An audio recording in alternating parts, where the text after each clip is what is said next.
Então, quanto ao narcisismo, é o seguinte, o narcisismo, quando a gente usar a palavra narcisista, a gente está falando, é um termo técnico. O problema é que tudo quanto é termo técnico, quando cai no popular, ele acaba adquirindo uma característica que não tem nada a ver com aquilo que ele foi originariamente,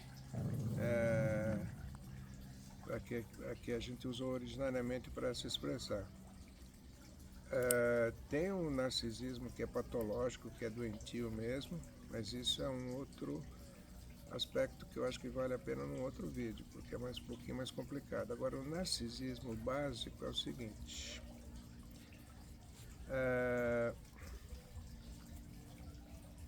quando a gente está na barriga da mamãe, está sendo concebido lá, a única coisa que existe lá dentro é a gente. E nesse período que a gente está na barriguinha da mamãe, o cérebro começa a se formar. Então, ele vai se formando e ele já começa a receber informações e começa a formar dentro das redes neuronais que vão começando a se formar dentro do cérebro, né?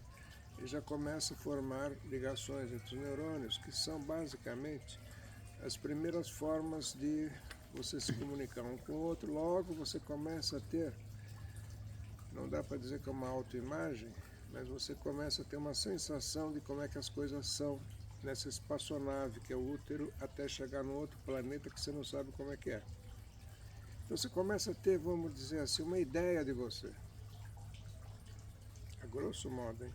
Então, se tem só você lá dentro, o que mais que tem lá? Só você. Então, o universo inteiro é a gente. Eu sou tudo. Porque não sei o que é um carro, não sei o que é uma mesa, não tenho imposto para pagar, não conheço o outro, não conheço nada, só tem eu. Então eu sou tudo. O universo inteiro sou eu mesmo, percebe? Então você tem uma visão de você como sendo um ser único. E você é o tudo. Quando você acaba de nascer, você é, pra você ter uma ideia, só depois de umas 2, 3 semanas que a gente nasce, é que a gente tem ideia de que saiu do útero.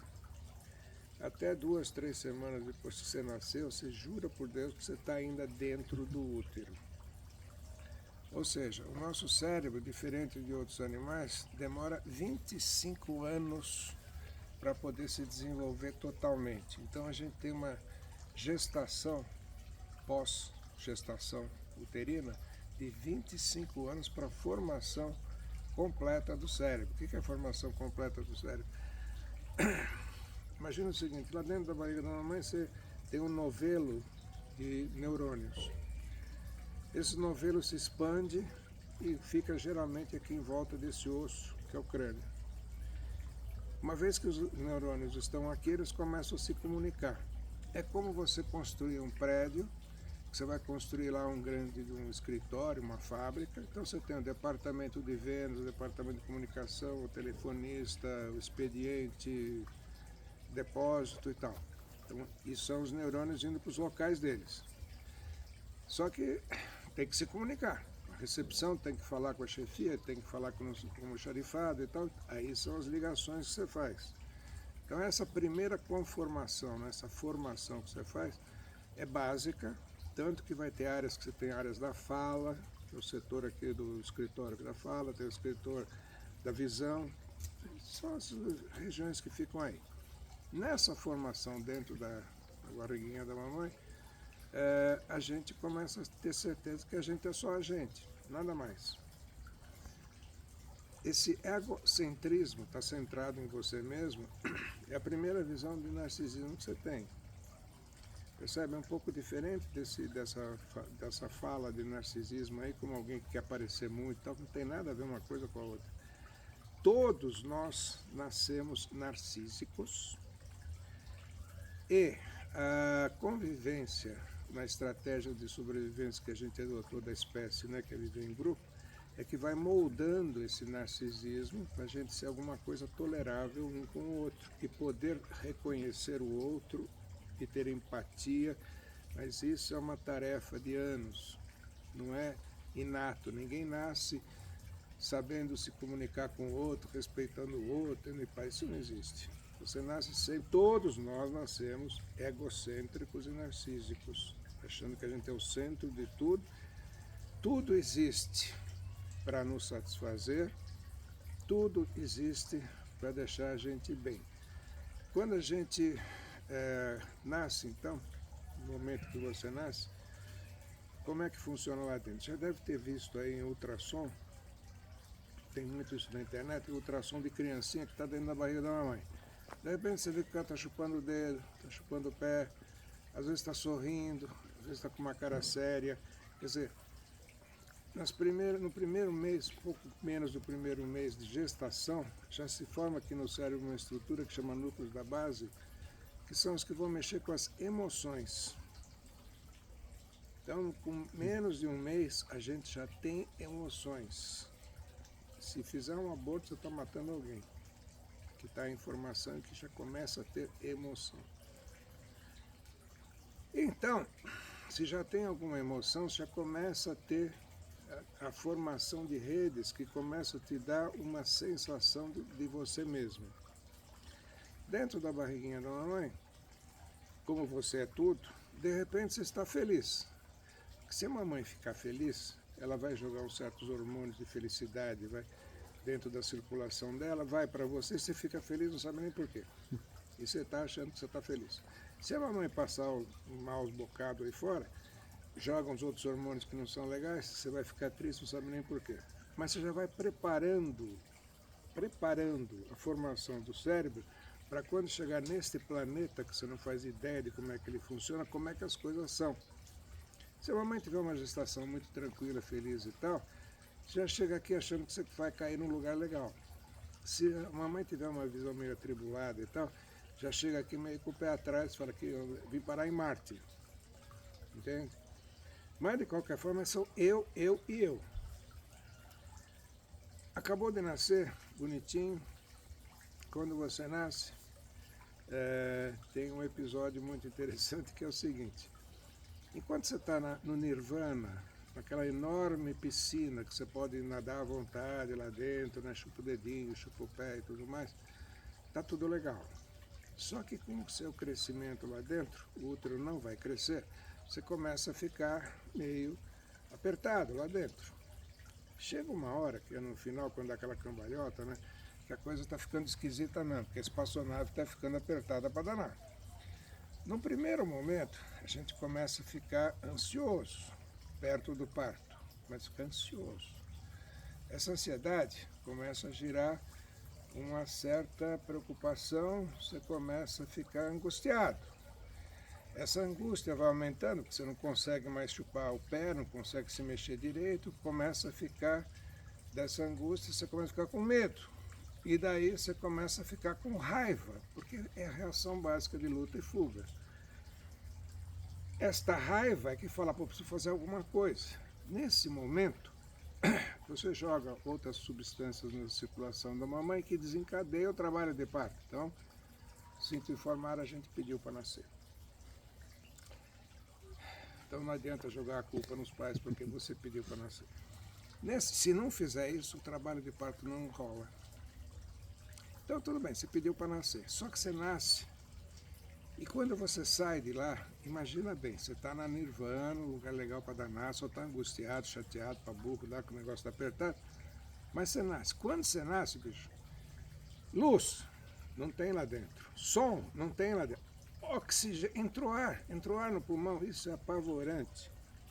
É que nem tipo assim, você está tranquilo, domingão, fim de tarde, deitadão no seu sofá, morgando, vem um cretino e joga um balde de água em cima.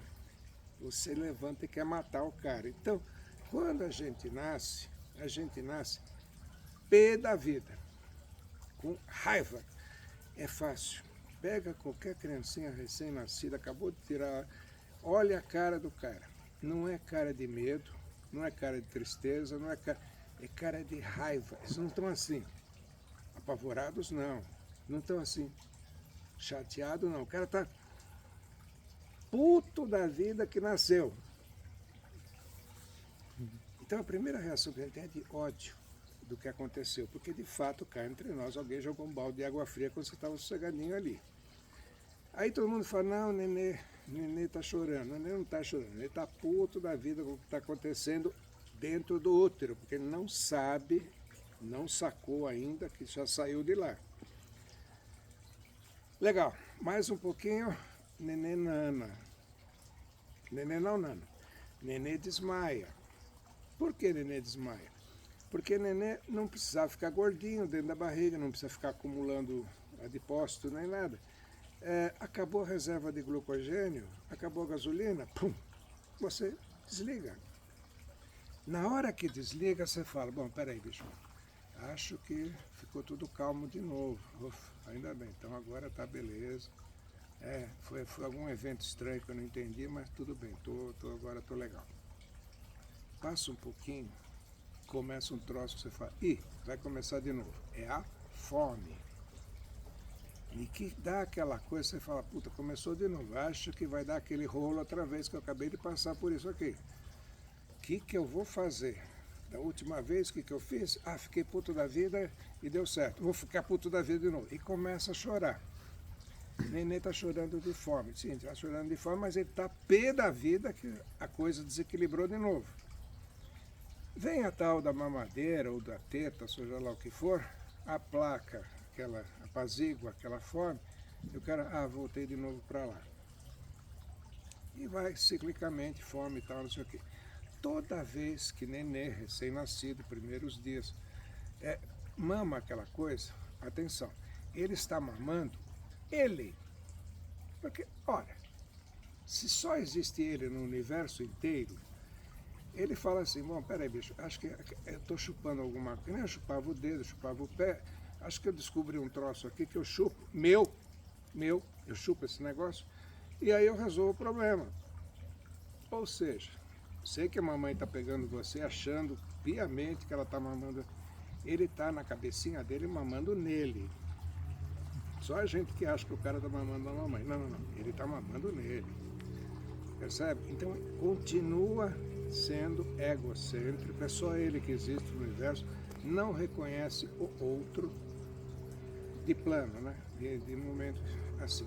Com o crescimento e começando a melhorar um pouquinho as ligações entre os neurônios e as percepções que vai tendo, devagarzinho, nem muita cor a gente vê, nem muita cor, é uma penumbra. A gente começa a ver que tem um outro troço ali, do qual eu estou usando. É o primeiro esboço do que seja o outro.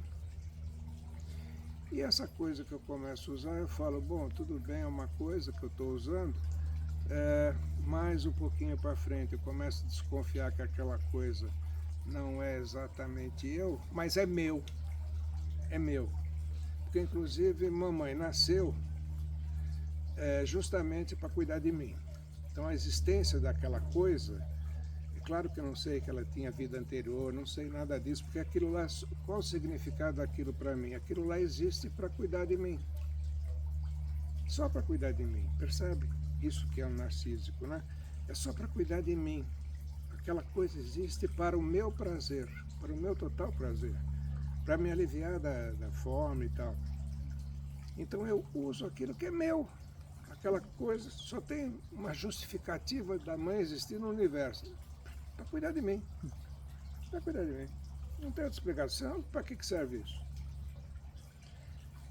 Aí, você deve ter mães, tem mães que vão relatar isso para você, que de repente a neném está mamando, de repente dá uma mordida no bico. Dá uma mordida. Por que ele faria isso? Vamos pensar narcisicamente. Estou lá, estou com fome. Começou a fome, deixa eu pegar aquela minha coisa e mamar. Cadê a coisa? Está demorando. Começa a gritar. Começa a gritar. Dá uns puta berro. Mamãe demorou, porque ela estava no banheiro, estava lá fora, sei lá o que ela estava fazendo. Demorou um pouco. Quando ela vem para mamar, você mama e repreende. Tipo assim, pô, a criadagem está aqui para cuidar de mim. Olha onde é que estamos, olha essa criatura está aqui para cuidar de mim e não chega na hora que eu preciso. Isso é um absurdo uma coisa dessa, entende? Olha o nível de consciência que a gente tem quando. Então a gente começa desse jeito. O pior é que essa forma de ver o mundo, como é primária, ela fica. Sabe aquela história da primeira impressão é que fica? É uma verdade. Essa primeira impressão fica. Porque cá entre nós, por mais equilibrado, adulto, bonitinho que você seja, né, sábio, cacete, sempre você fica com a ideia de que, não, a gente é um animal, a gente veio do macaco e tal, não sei o quê, mas a gente é meio especial, não é? Ou seja, esse narcisismo de base sempre vai existir. Narcisismo é uma pedra, você já viu uma pedra de diamante bruta? Parece um quartzo, é uma coisa feia, um lixo, não daria um tostão por aquilo. Como é que aquilo vira aquela pedra linda e tal? É na porrada. É na porrada. Você vai fazendo clivagem. Então, o narcisismo é para ser polido na porrada. O que é a porrada? É o contato com a realidade. E não com essa pré-formação de ideia que a gente tem a respeito da gente, que a gente é o universo inteiro. Não é o universo inteiro. Mas, de base, fica essa ideia de que a gente, no fundo, é meio especial, sabe? Não tem muita coisa, sinceramente, não tem nada de especial em relação às outras coisas vivas. Não tem mesmo. Uma hora a gente fala ainda sobre como é que pintou a ideia da consciência nas coisas vivas, o que é inteligência em coisas vivas, porque até fungo é inteligente. Fungo é inteligente, senhor? Fungo é extremamente inteligente e está aqui há mais de 450 milhões de anos antes da gente. E quando a gente for, eles vão continuar aqui. E se não fosse o fungo, não tinha base para ter isso aqui, que são plantas que vocês estão vendo. Que tem toda uma rede de fungo aqui por baixo, que está comunicando todas as árvores entre si, e não é à toa isso. Entende? Então a inteligência é uma coisa que a gente, digamos assim, herdou de todas as outras coisas vivas. Problema nosso é que é 25 anos para o cérebro ficar grande. E é um trabalho, tem que ser elaborado nesses 25 anos. Você vai mudar o seu modo de pensar em 25 anos radicalmente, porque você vai ter um computador cada vez mais rico de software, de hardware, sabe? Você vai ter mais placa RAM, vai ter um HD melhor, vai ter um processador melhor, para poder entender tudo que você está recebendo de informação. Veja que quando a gente nasce, a gente tem um computadorzinho meia boca, vagabundinho mesmo, sabe? Para poder tentar entender o que está recebendo de informação. E as conclusões que a gente chega nunca vão ser muito brilhantes, porque é um computador fraco para burro. Ele tem que ser muito desenvolvido ainda. Então, a base nossa é esse narcisismo, a qual tem que ser trabalhado a vida inteira para você poder conseguir reconhecer o outro, ter gratidão, ter empatia, sentir a dor do outro. Isso é um trabalho de uma vida, Tenho pacientes que até com 80 anos ainda não aprenderam isso. É triste. Não cai do céu, é uma coisa que tem que ser elaborada, e a gente sempre tem que estar reconhecendo essa ideia básica narcísica que a gente tem. Isso não tem nada a ver com narcisismo patológico, que é um outro negócio. Isso uma hora a gente fala, é outra coisa. Mas o conhecer o outro, respeitar o outro, ver a dependência que tem com o outro, como é que você vai interagir com o outro, isso é o básico. Por que eu estou falando sempre do outro se eu sou um indivíduo, né? Porque a nossa espécie, para poder continuar sobrevivendo, ela optou pela estratégia de viver em grupo. Então, obrigatoriamente, você vai ter que precisar do outro. E tem mais outra coisa, né? Eu não sei se já perceberam, mas a gente fala pra cacete. Fala muito e fala uma fala elaborada, esquisita, tal, em comparação aos outros animais, é muito elaborada e tal. Portanto, até para o crescimento da nossa mente, a gente precisa conversar com o outro. Porque quando eu falo A, eu penso A.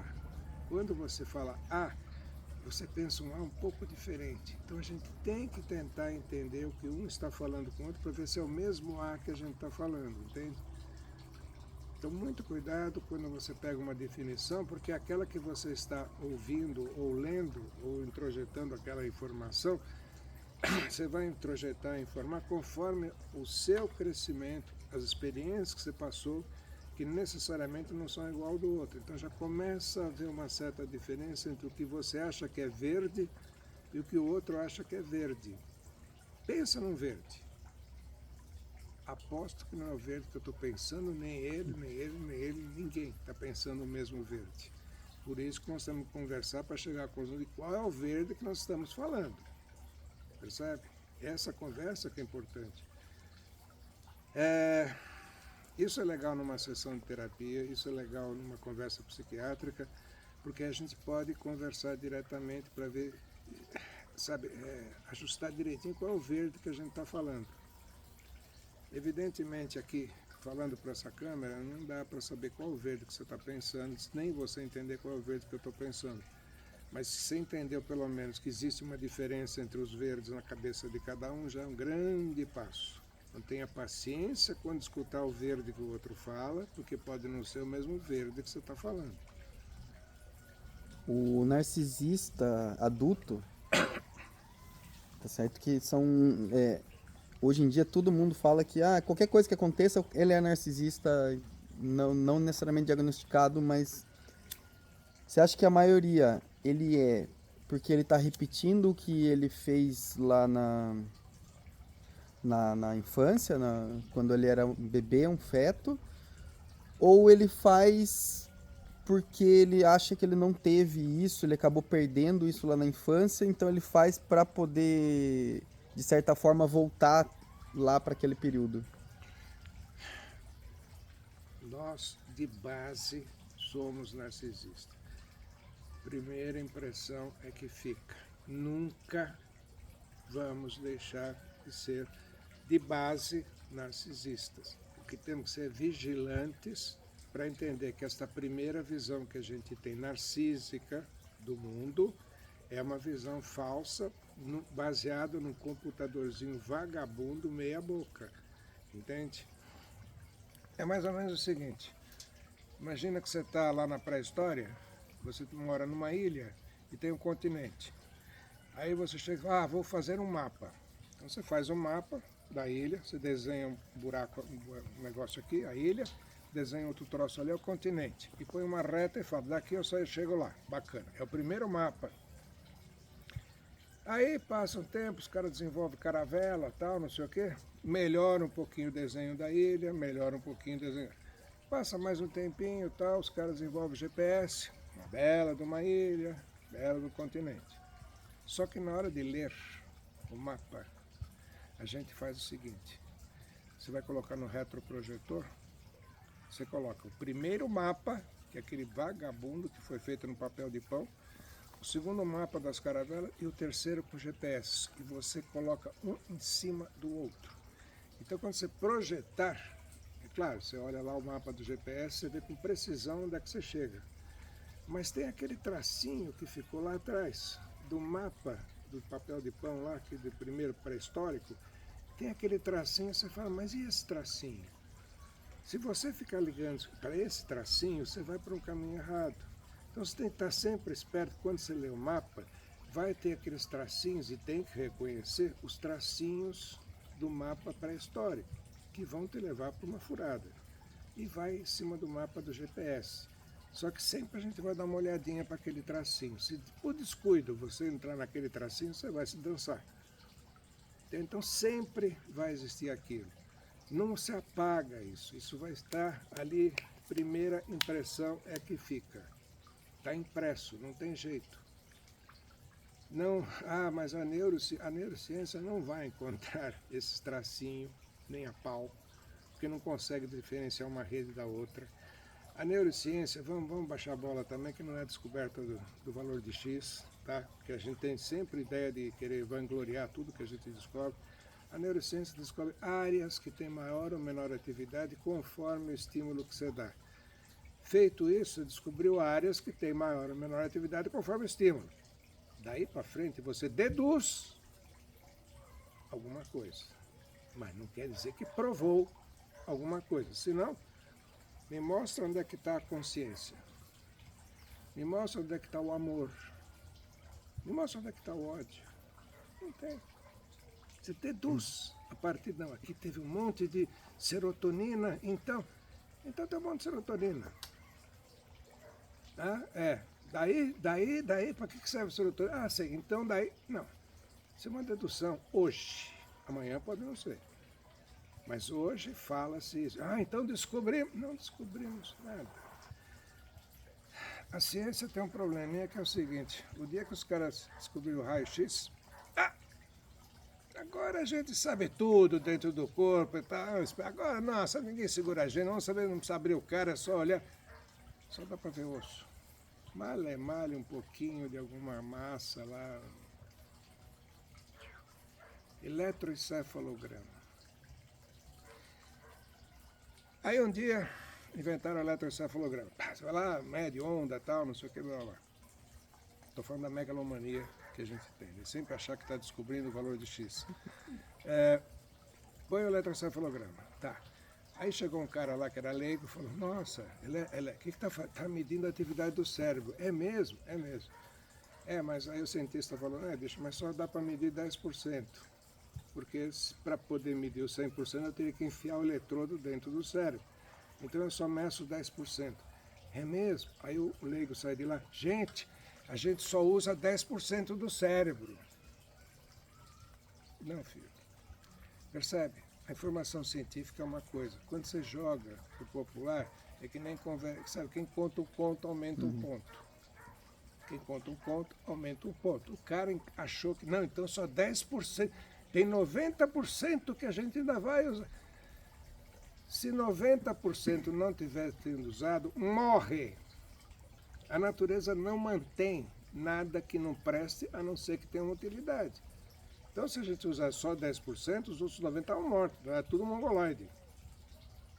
Não tinha um normal aqui no planeta. A gente usa 100% do cérebro, tá claro? 100% e só faz isso? 100% só faz isso. Porque também não é um cérebro assim. A não ser que narcisicamente a gente acha que o nosso cérebro é privilegiado, que foi criado por Deus. Aliás, dá licença, que a gente até criou Deus, não é mais do que Deus. Entende? Percebe? Isso é que é ser narcísico, caricaturando bem, né? Isso é um narcisismo, mas isso é básico de todos nós, por mais sábio que seja. Para finalizar, existe, porque assim, a pessoa que é narcisista, normalmente ela é muito encantadora, né? Manipuladora também. Existe alguma dica para que a gente consiga enxergar, entender isso no outro e uma defesa? Bom, aí nós vamos entrar então no narcisismo patológico. Né? O narcisismo patológico é o seguinte, o cara ficou fixado nessa fase porque na interação papai e mamãe, isso é bom, depois a gente entra nisso aí, vai. Quando você conhece mamãe, papai, porque no começo é o seguinte, cara, só existe a mamãe. Papai é um abajur que está passando para lá e para cá, que não tem mais, porque também não vou mamar o papai, então não serve para porcaria nenhuma, que interessa a mamãe, tá claro? Que afinal é ela que me satisfaz, que me preenche e tal, blá, blá, mata a minha fome, então a mamãe é legal. Agora tem um outro negócio que anda para lá para cá, que é o papai. É divertido e tal, não sei o que, mas não tem registro. Um pouquinho mais para frente, um dia você está lá, no seu berço, mamãe está lá, tô bem, tá tudo bem, o berço tá bom, a mamãe tá aqui e tal. De repente, mamãe sai da sala e você fala, tô sozinho. Mamãe passa pela porta, ela voltou, passou. Bom, mas tudo bem, ela tá... Nesse momento você começa a perceber que parece que aquela coisa tem vida própria. Parece que aquele negócio tem vida própria. Aí que começa a interação sua com o outro. É daí que vem todo o resto de manifestação de comportamento narcísico, altruísta, empático, ciúmes, inveja. Começa nesse momento que você vê que o objeto que você quer não está sob seu controle mesmo. De repente você está lá com a mamãe e aparece o tal do papai, que pega a mamãe e sai para jantar e você fica sozinho. Aí você fala, opa, é o primeiro momento que você começa a desconfiar que papai é um treco, um negócio meio esquisito, que é melhor tomar conta desse treco também. Porque parece que esse negócio rouba o que é meu. Percebe? Então papai vem depois. Aos papais que estiverem já pegando o neném no colo, falando, meu filhinho, ai como é lindo, não sei o quê. Para de delirar a maionese que o cara não está nem registrando, está achando a figura estranha. É engraçado, é, sei lá, patético, mas importância não tem ainda. Dá licença que não tem. Todo aporte afetivo está em cima da mamãe, que é a que vai te dar, inclusive, a primeira autoimagem. A primeira imagem é ela que vai falar. Por exemplo, como é que você chama? Seja lá qual for o seu nome, você vai falar, meu nome é fulano. Não é. Esse é o nome que alguém te deu. Identidade.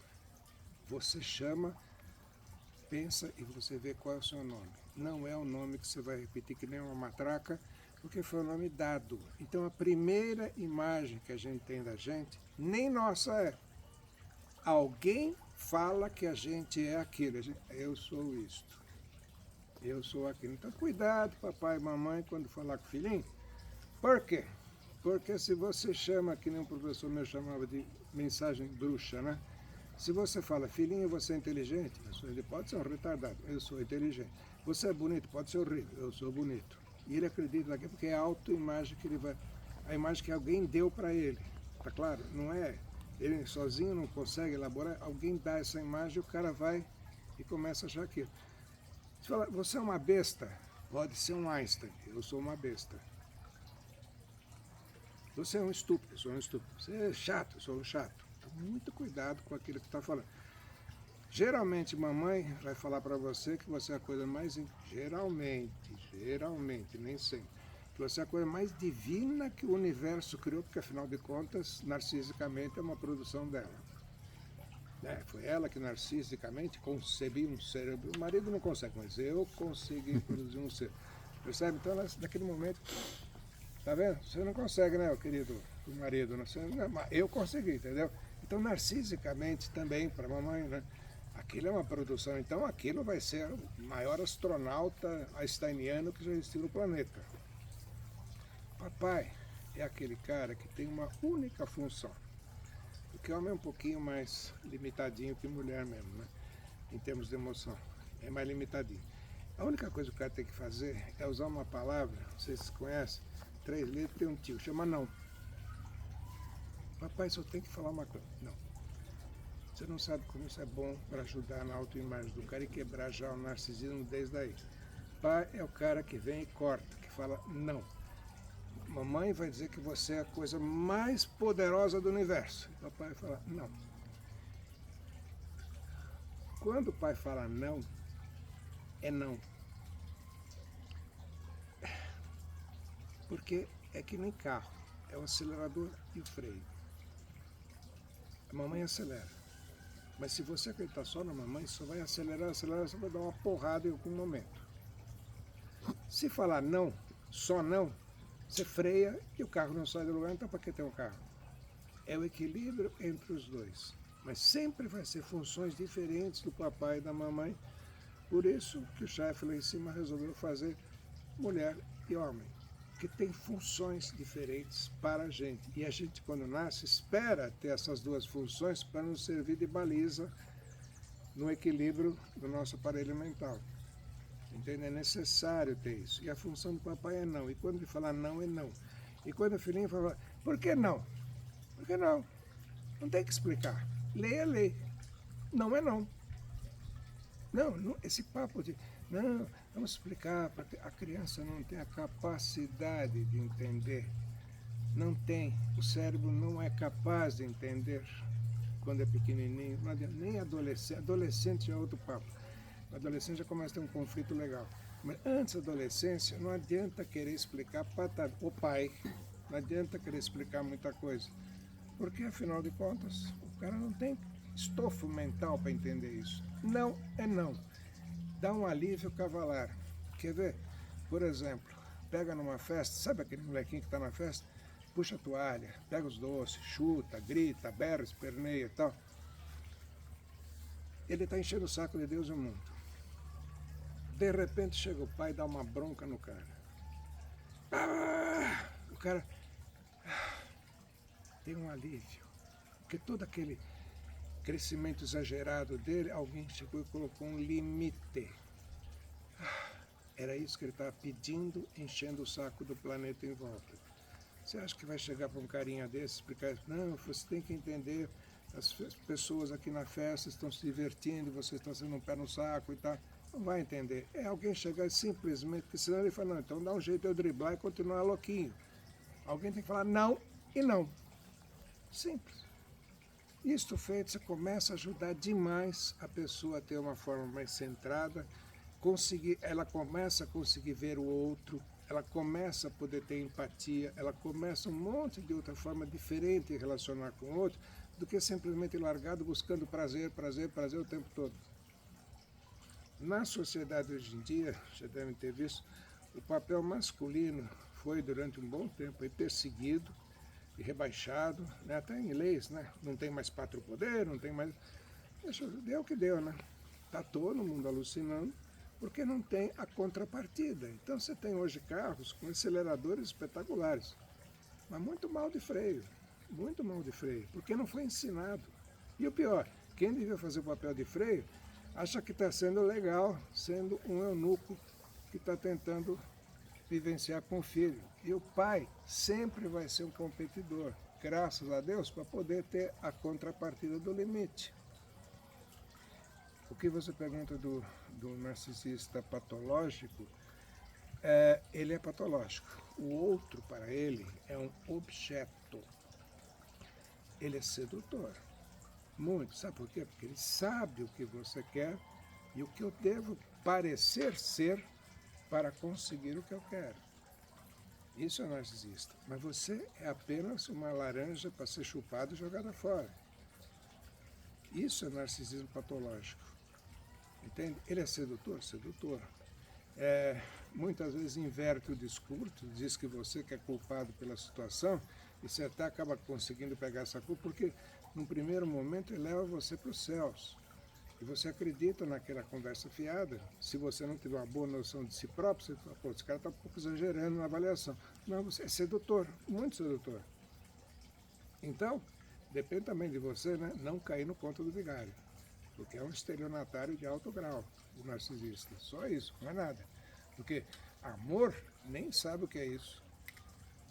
A única diferença dele para o esquizofrênico é que ele não tem delírios nem alucinações, que ele não fica falando com o disco voador, não fica achando que está sendo perseguido pelos marcianos, nem nada. Tirando isso, é muito parecido com o esquizofrênico. E como identifica antes de ser seduzido? Não dá. É só quando você se conhecer, você começa a desconfiar do discurso do outro. Quando você se conhece bem, quando você tem uma boa noção de você, sabe, também eu sou assim, eu sei, tenho essas capacidades, tenho essas incapacidades. Quando você começa a ter uma boa noção de si próprio, da sua verdadeira imagem, não de uma autoimagem fantasiosa, quando você começa a ter isso, fica mais fácil saber. Se alguém chegar para mim e falar, pô, você é loiro, eu falo, acho que o cara está com um problema de visão. Deve ser daltônico, sei lá eu, porque eu não sou loiro. Agora você fala, não, será que eu sou loiro mesmo? Acabei de cair na conversa do cara. Porque eu não tenho uma boa imagem de mim, não sei exatamente quem eu sou. Mas se eu souber... Agora, não dá para acreditar em narcisista. Você pode observar que, inclusive, o narcisista é vazio. É vazio, ele nunca tem nada daquilo que ele fala. E o discurso dele é lindo porque é uma criancinha falando, né? Eu sou ótimo nisso, eu sou bom naquilo, eu fiz, eu vou acontecer, sou amigo de fulano, eu sou amigo do presidente, sou amigo de não sei quem, vou fazer um projeto que vai revolucionar não sei o que lá. É só blá, blá, blá, blá, blá. Quando você aperta, espreme e vê o que tem, não sai nada. É oco, mas é extremamente sedutor. E ele consegue sacar exatamente o que você está querendo escutar. Ele toca a música que você quer. É que nem pescaria. Depois que ele pegou, aí consome e joga fora. Então, autoconhecimento é tudo para isso. Mas isso é para poder ficar vivo, qualquer coisa viva tem que ter uma boa noção da realidade, senão ele morre. E é para isso que serve esse troço aqui, para a gente poder ter uma boa noção da realidade, a melhor possível. A total nunca vai ter, mas vamos ter a melhor possível para não cair morto. Senão você está vulnerável, sim. Senão você está vulnerável. Não é nem tudo que reluz é ouro. Nem tudo que reluz é ouro. Então nem tudo que é copinho vermelhinho e tal não é vinho, pode ser veneno. Então fica esperto, vê o cheiro, será que é vinho mesmo e tal. Do que, encontrei vinho, vai tomando. Morre.